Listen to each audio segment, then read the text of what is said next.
Bismillahirrahmanirrahim. Alhamdulillahi rabbil alamin. Wassalatu wassalamu ala asyrafil mursalin Sayyidina Muhammadin wa ala alihi wa sahbihi ajma'in.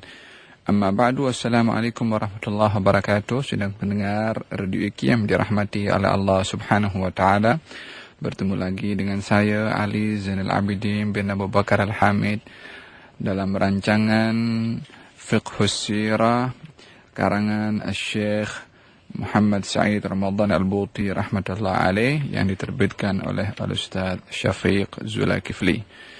Kita sampai kepada siri yang ke-70 menceritakan berkenaan dengan Umratul Qadha. Umrah Qadha. Tapi seperti biasa kita akan mulakan kelas kita melalui udara ini dengan pembacaan doa agar supaya Allah Subhanahu wa taala membuka hati dan minda kita untuk menghayati akan sirah Nabi Muhammad sallallahu alaihi wasallam agar supaya hati dan jiwa ini tersinari dengan akhlak baginda Rasulullah sallallahu alaihi wasallam untuk meneladaninya insyaallah. Bismillahirrahmanirrahim. Nawaina at-ta'alluma wa ta'lim wa tadhakkur wa tadhkir wa naf'a wal intifa' والإفادة والاستفادة والحث على التمسك بكتاب الله وسنة نبيه والدلالة إلى الخير والدعاء إلى الهدى ابتغاء مرضات الله وقربه وثوابه آمين اللهم آمين. Sidang pendengar Radio IQ dirahmati oleh Allah Subhanahu wa taala. Dalam siri yang lalu saya ceritakan berkenaan dengan duta-duta delegasi yang dihantar oleh Rasulullah sallallahu alaihi wasallam ke beberapa negara yang dipimpin oleh raja-raja yang ada di zaman itu sebagai membawa surat daripada Rasulullah sallallahu alaihi wasallam disampaikan kepada mereka para raja-raja agar supaya beriman kepada Allah Subhanahu wa taala dan juga kepada Rasulullah sallallahu alaihi wasallam sebagai pembawa agama yang menutup kepada semua syariat dan ajaran sebelum yang dibawa oleh para rasul dan para nabi sebelum baginda Rasulullah sallallahu alaihi wasallam. Dan daripada sekian banyak delegasi ataupun duta yang dihantar oleh Rasulullah yang mereka adalah daripada kalangan orang-orang profesional yang boleh berbahasa dengan bahasa negara yang dihantarkan duta itu ke negara tersebut, boleh bercakap dengan bahasa mereka. Maka dengan demikian daripada respon sekian negara yang dihantarkan surat oleh Rasulullah sallallahu alaihi wasallam, ada yang beriman seperti An-Najasyi ataupun Raja Bahrain, ada juga yang menolak dengan kasar, ada pula yang ingin beriman akan tetapi takut akan kehilangan kekuasaannya, maka pada akhirnya tidak beriman. Dengan demikian kita dapat memahami daripada apa yang dilakukan oleh Rasulullah sallallahu alaihi wasallam adalah pemberitahuan kepada umat baginda Rasulullah kalau agama yang dibawa oleh Rasulullah adalah bukan agama bangsa Arab sahaja, bukan agama kelompok sahaja, akan tetapi ianya merupakan agama penutup kepada seluruh agama yang relevan sepanjang zaman sampai di hari kiamat. Inna ad-dina indallahi al-Islam, sesungguhnya agama yang diterima oleh Allah adalah al-Islam. Wa man yabtaghi ghairal islami dinan falan yuqbala minhu wa huwa fil akhirati minal khasirin. Barang siapa yang memilih agama selain daripada Islam, falan yuqbala minhu, maka tiada akan diterima oleh Allah, dan di akhirat ia kelak akan menjadi orang-orang yang rugi. Maka dengan demikian agama ini adalah agama penutup kepada seluruh agama yang mesti disampaikan kepada seluruh negara, seluruh tempat sebagai tanggung jawab kepada Allah di dalam memikul kepada agama Al-Khatim ini, agama penutup kepada seluruh agama. Pada kali ini insyaAllah sidang pendengar yang dirahmati oleh Allah, kita akan memperbahaskan salah satu daripada janji yang pernah dijanjikan dalam satu perjanjian damai antara baginda Rasulullah sallallahu alaihi wasallam dengan kaum musyrikin Quraisy.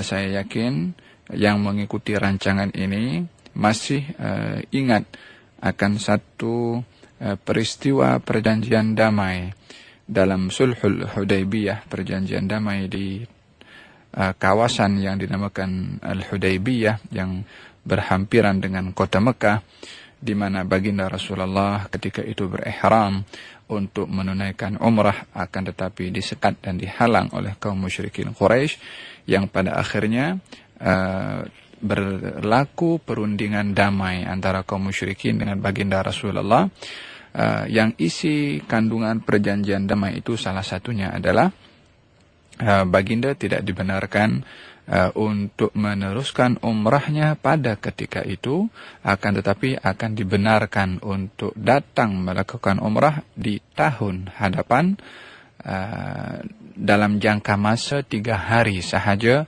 berada di kota Mekah. Maka baginda Rasulullah menyetujui akan isi perjanjian itu, maka dipenuhilah janji itu oleh Nabi sallallahu alaihi wasallam di bulan yang sama di mana baginda Rasulullah dihalang untuk memasuki kota Mekah untuk umrah, yakni baginda Rasulullah pada tahun ke-6 ketika ingin melakukan umrah, lalu pada tahun itu dihalang dan berlaku perjanjian damai Al-Hudaybiyah pada tahun itu, maka tahun berikutnya baginda Rasulullah pun datang pada bulan yang sama, yakni masa itu adalah Nabi datang bulan Zulqa'dah. Tahun berikutnya, tahun ke-7, Nabi datang memenuhi janji pada bulan Zulqa'dah juga datang untuk melakukan umrah. Sidang pendengar yang dirahmati oleh Allah, dengan demikian kalimat atau tajuk besar kepada umrah Rasulullah pada ketika ini adalah Umratul Qadha. Bila mana dikatakan qadha, mungkin terlintas dalam benak fikiran kita adalah qadha itu ganti.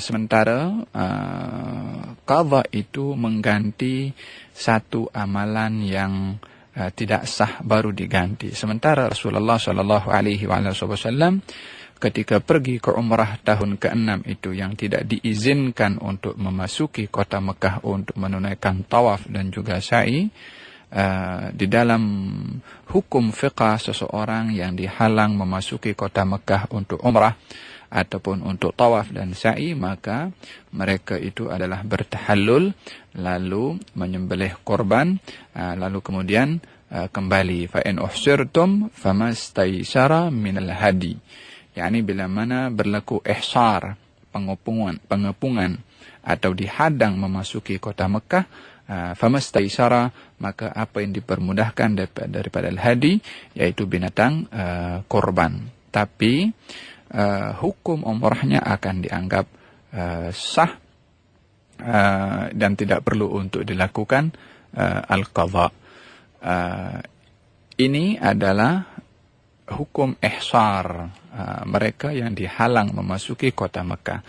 Dengan begitu kita dapat memahami ini dalam madhab jumhur ahli sunnah wal jamaah, walaupun dalam madhab al-imam Abu Hanifah kalau saya tidak silap dikatakan perlunya adanya al-qadha. Intipatinya daripada umratul qadha di sini adalah, maksud daripada al-qadha adalah daripada qadha. Qadha artinya daripada qadhi, yang menentukan kesepakatan yang disepakati oleh kedua belah pihak. Oleh kerana Rasulullah sepakat dengan kaum musyrikin Quraisy untuk tidak umrah pada tahun ke-6 yang dihalang oleh kaum musyrikin dan diminta untuk datang pada tahun hadapan, dan baginda pun bersetuju, maka baginda memenuhi perjanjian persetujuan yang sudah diputuskan, al-qadha, keputusan itu, maka baginda pun datang pada tahun ke-7 pada bulan yang sama baginda dihalang. Waktu itu dihalang bulan Dzulqa'dah, Nabi pun pergi ke umrah pada bulan Dzulqa'dah tahun hadapan. Ahli sirah mengatakan umrah itu adalah dikatakan umratul qadha, yakni umrah yang disepakati bersama untuk Nabi datang pada tahun hadapan, atau dikatakan umratus sulh, umrah perdamaian, disebabkan berlakunya umrah itu disebabkan oleh karena perjanjian damai di Hudaybiyah.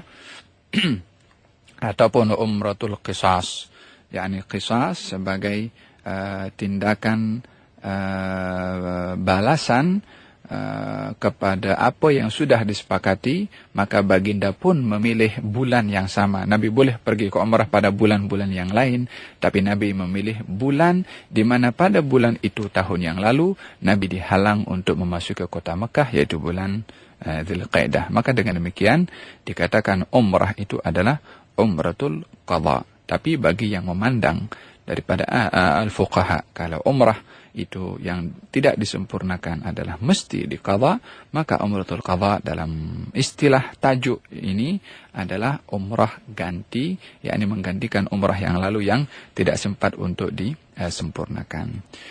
Sidang pendengar dikim dirahmati oleh Allah Subhanahu wa taala, ketika itu baginda Rasulullah mempersiapkan lebih kurang ada 2000 sahabat Nabi SAW, dan majoriti daripada mereka adalah orang-orang yang pernah ikut bersama dengan Rasulullah tahun yang lalu untuk pergi umrah bersama dengan Rasulullah. Tak seorang pun daripada mereka para sahabat yang tahun lalu ikut bersama dengan Rasulullah untuk umrah, melainkan pada tahun itu juga ikut bersama dengan Rasulullah juga, kecuali mereka yang syahid dalam peperangan Khaybar, yang tidak dapat ikut bersama dengan Rasulullah disebabkan syahid di peperangan tersebut. Maka kebanyakan daripada mereka ikut bersama dengan Rasulullah, ditambahkan sahabat-sahabat Nabi yang lain yang walaupun tahun lalu tidak ikut, maka tahun ini, tahun ke-7, ikut bersama dengan Rasulullah sallallahu alaihi wa ala alihi wasallam dalam umrah al-qadha. Baginda Rasulullah sallallahu alaihi wasallam ketika melangsungkan perjalanan umrah al-qadha dengan 2000 orang lebih kurang, baginda mempersiapkan dengan membawa senjata, baju besi, dan juga tombak dan pelbagai perlengkapan senjata.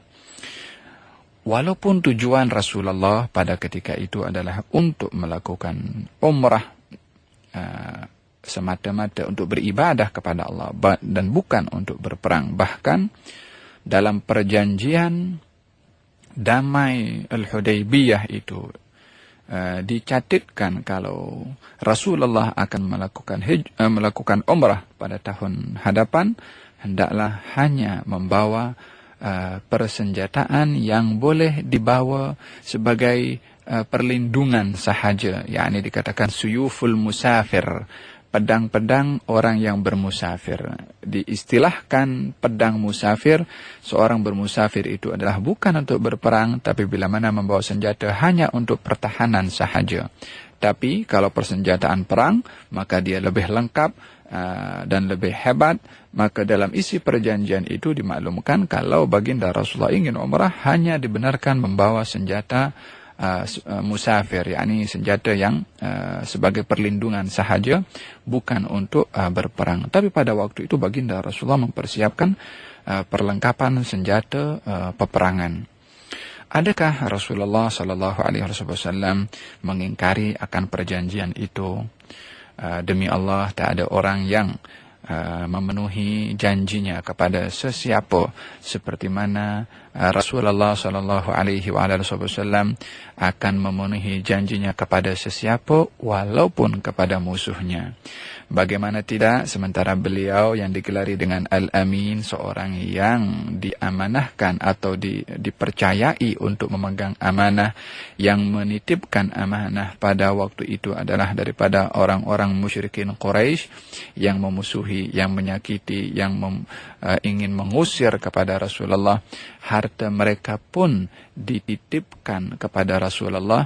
Itu pun harta mereka sebelum Nabi berhijrah diamanahkan kepada Sayyidina Ali untuk dikembalikan kepada tuan empunya barang sebagai tanda memenuhi janji ataupun kepercayaan yang diberikan oleh mereka musuh-musuh baginda Rasulullah, tapi tetap sikap Rasulullah adalah tidak keluar daripada garis panduan agama yang dibawa oleh baginda Rasulullah sallallahu alaihi wasallam. Baginda membawa senjata bukan untuk berperang, akan tetapi bersiap siaga disebabkan oleh kerana kekhawatiran tipu helah kaum musyrikin yang boleh untuk berkhianah kepada Rasulullah sallallahu alaihi wasallam. Oleh kerana demikian, baginda Rasulullah ketika ditanya oleh salah seorang sahabat, kenapa membawa persenjataan yang begitu banyak dan seakan-akan akan berperang, sementara engkau wahai Rasulullah sudah memenuhi janji untuk hanya membawa bekal senjata perlindungan sahaja?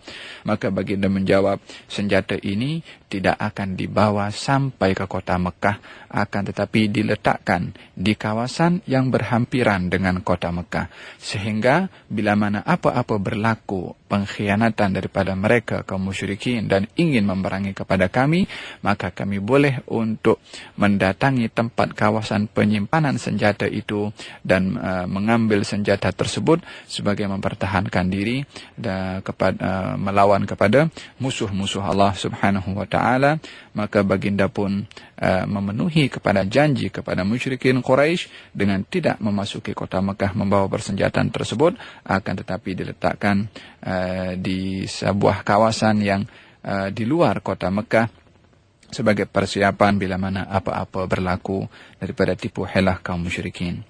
Maka ketika itu baginda Rasulullah sallallahu alaihi wasallam dimaklumkan oleh Allah Subhanahu wa taala melalui Jibril kalau baginda Rasulullah sallallahu alaihi wasallam dan kaum muslimin berada dalam keadaan kelemahan dan juga keterbatasan kekuatan, sehingga menyebabkan kaum musyrikin mendakwa dan menyangka kalau kaum muslimin adalah satu golongan yang lemah ketika ingin mendatangi kota Mekah untuk melakukan umrah. Maka baginda Rasulullah sallallahu alaihi wasallam bersabda ketika memasuki kota Mekah bersama dengan kaum muslimin lebih kurang 2,000 orang. Baginda bersabda, rahimallahu imra'an arahum al-yawma min nafsihi quwwah. Semoga Allah merahmati seseorang yang menunjukkan kekuatannya kepada orang-orang musyrikin hari ini. yakni Nabi mengajak kepada kaum muslimin yang masuk kota Mekah untuk menunjukkan kekuatan. Yang dimaksudkan menunjukkan kekuatan pada waktu itu adalah untuk tidak dipandang lemah, untuk tidak dipandang tidak mempunyai semangat, untuk tidak dipandang hina oleh kaum musyrikin, sehingga hal ini adalah menyentuh kepada spiritual atau peperangan mental, yang bila mana seseorang nampak kelemahan musuh akan semakin kuat untuk memerangi kepada musuh itu. Dan kalau kita yang dipandang lemah oleh musuh, maka musuh semakin kuat untuk menyerang kepada kita. Maka baginda Rasulullah mengatakan kepada kaum muslimin untuk menunjukkan kekuatan mereka.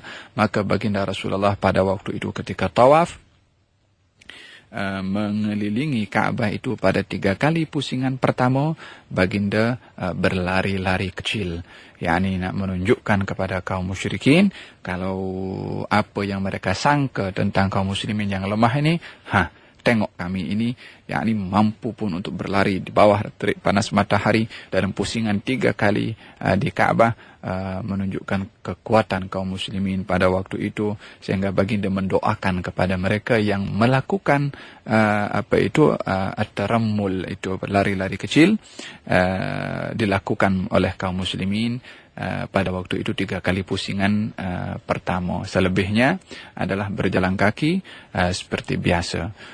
Dan juga lari-lari kecil itu juga dilakukan ketika sa'i antara Safa dengan Marwah, yang disunnahkan bagi laki-laki untuk melakukan demikian. Sementara kaum musyrikin pada waktu itu duduk di jabal atau di gunung Qainuqa, ada sebuah pegunungan di situ, mereka berhimpun di situ melihat apa yang sedang dilakukan oleh kaum muslimin atau yang dilakukan oleh Rasulullah sallallahu alaihi wasallam pada waktu itu adalah tumpuan pandangan mata kaum muslimin semua tertumpu kepada Rasulullah sallallahu alaihi wasallam menunggu isyarat aba-aba ataupun isyarat yang akan dilakukan oleh Rasulullah ketika ingin melakukan ibadah tawaf dan juga sa'i, maka mereka melakukan apa saja yang dilakukan oleh baginda Rasulullah sallallahu alaihi wa ala alihi wasallam. Maka kaum musyrikin pada ketika itu mengatakan satu dengan yang lain, haula'il ladzina za'amtum anna al-humma qad wahanadhum. Adakah mereka itu, yakni kaum muslimin, yang kamu wahai kaum musyrikin mendakwa kalau mereka terkena musibah wabak penyakit humma? Ada satu wabak penyakit humma yang dikenal di kota Madinah daripada dahulu lagi. Adanya wabak penyakit yang sentiasa ada di kota Madinah. Kaum musyrikin mendakwa kalau kaum muslimin terkena wabak itu sehingga lemah dan berpenyakit. Akan tetapi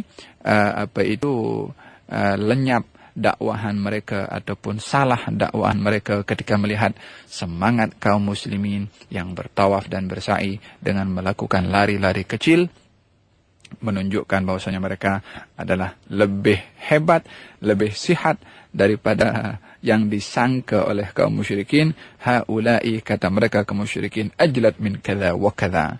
Mereka ini kaum muslimin adalah lebih gagah daripada ini dan daripada itu, yakni kiasan bahwasanya apa yang disangka oleh kaum musyrikin tentang kaum muslimin adalah tidak benar, bahkan sebaliknya yang disangka lemah nampak lebih kuat daripada apa yang mereka tahu tentang kekuatan kaum muslimin. Maka runtuhlah semangat dan kekuatan kaum musyrikin secara mental melihat kekuatan kaum muslimin yang ditunjukkan oleh baginda Rasulullah sallallahu alaihi wa ala alihi wa sahbihi wasallam. Baginda memulai daripada Al-Hajarul Aswad dan pada ketika itulah baginda melakukan salah satu sunnah al-idhiba', yakni meletakkan kain ihram yang diletakkan di atas bahu itu ketika tawaf adalah dengan menunjukkan bahu bahagian kanan dan menutup bahu bahagian kiri. Ini adalah salah satu sunnah bagi mereka yang tawaf untuk haji ataupun umrah, yang tawafnya itu diikutkan setelah tawaf itu sa'i, maka disunnahkan melakukan al-idhiba' bagi laki-laki, yaitu menunjukkan bahagian kanan bahu lelaki dan menutup bahagian kiri, seperti mana kita nampak bila mana seseorang pergi untuk umrah ataupun haji dan melakukan tawaf. Demikian juga sunnah al-idhiba' disunnahkan juga bagi jamaah haji ataupun yang pergi umrah ketika melakukan sa'i antara Safa dengan Al-Marwah. Perjalanan haji itu disaksikan oleh kaum musyrikin pada waktu itu, yang menyaksikan pergerakan demi pergerakan Rasulullah sallallahu alaihi wasallam bersama dengan kaum al-muslimin. Setelah baginda Rasulullah menunaikan umrahnya dan mencukur rambutnya pada ketika itu, baginda Rasulullah sallallahu alaihi wasallam berada di kota Mekah. Tepat pada hari yang ketiga datang seorang musyrikin bernama Huwaitib bin Abdul Uzza dan juga Suhail ibn Amr. Suhail ibn Amr salah seorang yang menjadi orang tengah ketika berunding damai dengan Rasulullah sallallahu alaihi wasallam di perdamaian Hudaybiyah. Datang mengatakan kepada Rasulullah bahwasanya kamu sudah 3 hari duduk di sini, maka hendaklah silahkan kamu beredar, yakni pergi daripada tempat ini, yakni daripada kota Mekah. Yakni tidak diberi kesempatan untuk duduk lebih oleh kaum musyrikin. 3 hari didatangi Rasulullah untuk diperintahkan atau diusir daripada kota Mekah. Pada ketika itu sedang pendengar Radio Kim dirahmati oleh Allah Subhanahu wa taala, baginda Rasulullah sallallahu alaihi wasallam menikah dengan Maimunah bintil Harith. Maimunah bintil Harith adalah mak saudara kepada Sayyidina Abdullah ibnu Abbas, adik-beradik dengan ibu Sayyidina Abdullah ibnu Abbas. Siti Maimunah ketika dilamar oleh Rasulullah, ketika itu Siti Maimunah berada di atas ontanya, dan Maimunah dahulu namanya adalah Barrah, diubah oleh Nabi sallallahu alaihi wasallam dengan nama Maimunah. Lalu baginda Rasulullah sallallahu alaihi wasallam yang mengutus seseorang untuk meminang kepada Maimunah, maka Maimunah yang ketika itu berada di atas ontanya, Maimunah mengatakan, al-ba'ir wa ma alaihi lillahi wa rasulih. Onta dan segala yang ada di atas onta adalah milik Allah dan juga Rasulnya, yakni menyerahkan dirinya dan apa yang dimiliki untuk Rasulullah sallallahu alaihi wa ala alihi wasallam. Maka sebagian daripada ahli sirah mengatakan beliau, Siti Maimunah, adalah orang yang menyerahkan dirinya dan apa yang dimiliki kepada Rasulullah sallallahu alaihi wasallam. Yang lain mengatakan pada akhirnya dinikahi oleh Rasulullah sallallahu alaihi wa ala alihi wasallam. Pada pernikahan itu baginda Rasulullah melangsungkan walimatul ursi, tentunya yaitu pada hari yang ketiga Nabi berada di kota Mekah. Maka Huwaitib bin Abdul Uzza dan Suhail ibn Amr yang datang untuk mengusir Rasulullah sallallahu alaihi wasallam. Dan untuk pengetahuan sidang pendengar yang dirahmati oleh Allah, kedua-dua orang ini, Huwaitib bin Abdul Uzza dan Suhail ibn Amr, pada akhirnya memeluk kepada agama Islam nanti di kemudian hari. Huwaitib ibn Abdul Uzza dan Suhail ibn Amr mengatakan kepada Rasulullah sallallahu alaihi wasallam dan mengusir kepada Rasulullah, dan apa itu dengan suara yang agak kasar. Maka salah seorang sahabat Nabi sallallahu alaihi wasallam bernama Sa'ad bin Ubadah daripada kalangan Ansar mendengar jeritan Huwaitib yang mengusir kepada Rasulullah. Sa'ad bin Ubadah menjawab kepada Huwaitib mengatakan, "Kadzibta la ummalak," kamu ini berdusta. Kamu semoga kamu tak mempunyai ibu. yakni kalimat yang digunakan oleh orang-orang Arab pada waktu itu bila mana marah dan ingin mengungkapkan kata-kata yang marah, tanda kemarahan seseorang itu. Maka dia mengatakan demikian. Ini adalah bumi, bukan bumi kamu dan bumi ayah-ayah ataupun keturunan nenek moyang kamu. Kata Sa'ad bin Ubadah mengatakan kepada Huwaitib, menolak kata-kata Huwaitib kepada Rasulullah, ingin membela kepada Rasulullah, dan juga ingin memberitahukan kalau Huwaitib itu salah di dalam mengangkat suara dan tidak sopan kepada Rasulullah sallallahu alaihi wasallam. Maka baginda Rasulullah mendengar jawaban daripada Sa'ad bin Ubadah, tersenyum kepada Sa'ad bin Ubadah dan mengatakan, "Ya Sa'du, la tu'zi qauman zaruna fi rihalina wa askatal fariqain." Yani, wahai Sa'ad, jangan kamu sakiti orang yang datang kepada kami berziarah di tempat kami.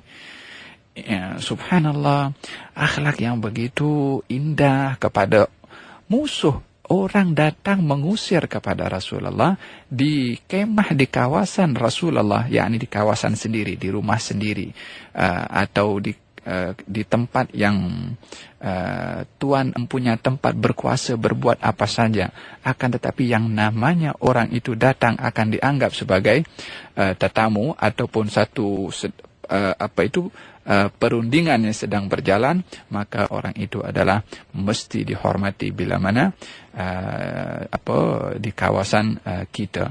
Dengan demikian baginda bersabda, jangan kamu menyakiti sesetengah kaum yang datang kepada kami menziarahi kepada kami. Maka Huwaitib pun terperanjat melihat sikap Rasulullah, dan Sa'ad pun juga memahami bahwasanya sikap seseorang itu bila mana berada di rumahnya mesti bersikap baik, lemah lembut dan akhlak, walaupun orang yang datang itu adalah bersikap tidak baik, karena tuan rumah mesti menampilkan sikap yang baik kepada orang yang datang daripada luar.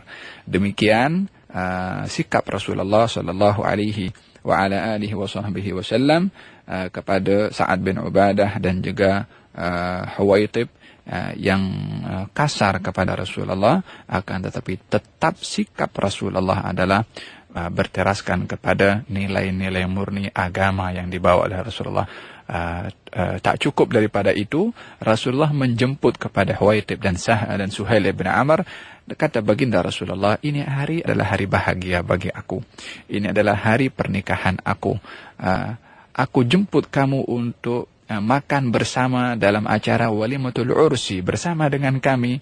Lepas tu kami akan kembali keluar daripada kota Mekah. Yani baginda Rasulullah meminta waktu untuk berada di sini untuk mengadakan walimatul ursi, akan pernikahannya bersama dengan Maimunah bintil Harith.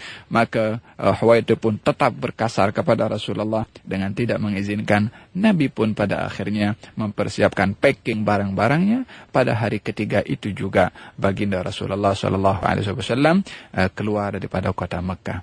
Ketika ingin mengambil masa lebih di kota Mekah, Nabi tidak terus menunjukkan nak duduk di situ, melainkan terlebih dahulu memenuhi akan isi perjanjian damai itu, yakni meminta kelebihan masa daripada orang Mekah, wakil pada waktu itu adalah Huwaitib, untuk dapat diberikan masa lebih duduk di situ hanya untuk melakukan walimatul ursi. Akan tetapi ketika tidak diizinkan, Nabi pun mempersiapkan barang keperluannya dan keluar daripada kota Mekah, dan acara itu adalah dilangsungkan di luar kota Mekah. Sidang pendengar dikim dirahmati oleh Allah Subhanahu wa taala, demikian sikap Rasulullah sallallahu alaihi wasallam kepada orang-orang yang bersikap kasar kepada Rasulullah sallallahu alaihi wasallam. Tidak ada satu sikap yang lebih baik kepada orang yang bersikap kasar kepada kita. Tiada sikap yang lebih baik melainkan daripada sikap yang baik kepada orang yang bersikap kasar. Dikatakan bahwasanya kalau orang bermaksiat kepada Allah, kepada kita, yakni berbuat dosa kepada Allah dengan sikapnya kepada kita, maka tiada sikap yang lebih baik kepada orang itu dengan kita mentaati Allah dengan bersikap baik kepada dia. yakni orang berbuat dosa kepada Allah melibatkan kita, yakni berbuat dosanya kepada Allah dengan sikap yang tidak baik kepada kita, maka tiada sikap yang lebih baik bagi kita untuk lakukan daripada ketaatan kepada Allah dengan bersikap baik kepada orang tersebut, karena perbuatan baik itu adalah bukan semata-mata nak ditunjukkan kepada orang itu, tetapi tetap sebagai tanda kepatuhan dan ketaatan kita kepada Allah Subhanahu wa taala.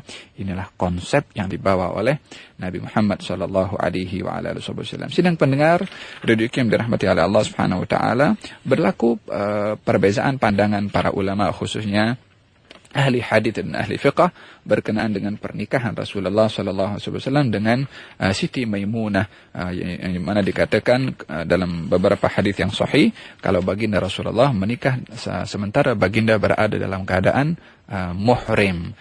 Sementara kita dalam hadis Nabi sallallahu alaihi wasallam, innal muhrima la yankiha wa la yunkah. Orang yang sedang memakai ihram itu tak boleh menikah dan tak boleh untuk menikahkan. Yani tak boleh menikah ataupun menikahkan orang lain. Tak boleh jadi pengantin, tak boleh menjadi wali menikahkan kepada orang lain. Sementara baginda Rasulullah pada waktu itu menikah dalam keadaan muhrim. Al-ulama menafsirkan bahwasanya maksud daripada Nabi muhrim itu adalah berada di tanah haram, tapi bukan sedang memakai ihram. Maka itu penafsiran para ulama untuk menyantumkan di antara dua hadis yang zahirnya adalah bercanggah satu dengan yang lain, maka ditakwilkan oleh para ulama. Takwilan yang kedua adalah itu adalah merupakan satu khususiyah Rasulullah sallallahu alaihi wasallam, dan tafsiran yang ketiga maknanya adalah Rasulullah sudah halal waktu itu, hanya berada di tanah haram atau di negeri yang haram. Dengan demikian kita dapat memahami kalau pernikahan Rasulullah sallallahu alaihi wasallam pada waktu itu adalah baginda sedang berada dalam keadaan halal, bukan dalam keadaan ihram, oleh kerana mentakwilkan di antara dua hadis yang zahirnya bercanggah satu dengan yang lain. Sidang pendengar dirahmati oleh Allah Subhanahu wa taala, kita sudah sampai kepada penghujung acara. Insyaallah pada siri yang akan datang kita akan bahaskan berkenaan dengan peperangan yang begitu hebat, yaitu peperangan Mu'tah yang dihantarkan 3 panglima perang oleh baginda Rasulullah sallallahu alaihi wasallam. Siapa mereka? Ikuti siri yang akan datang insyaallah. Wabillahi taufik. Wassalamualaikum warahmatullahi wabarakatuh.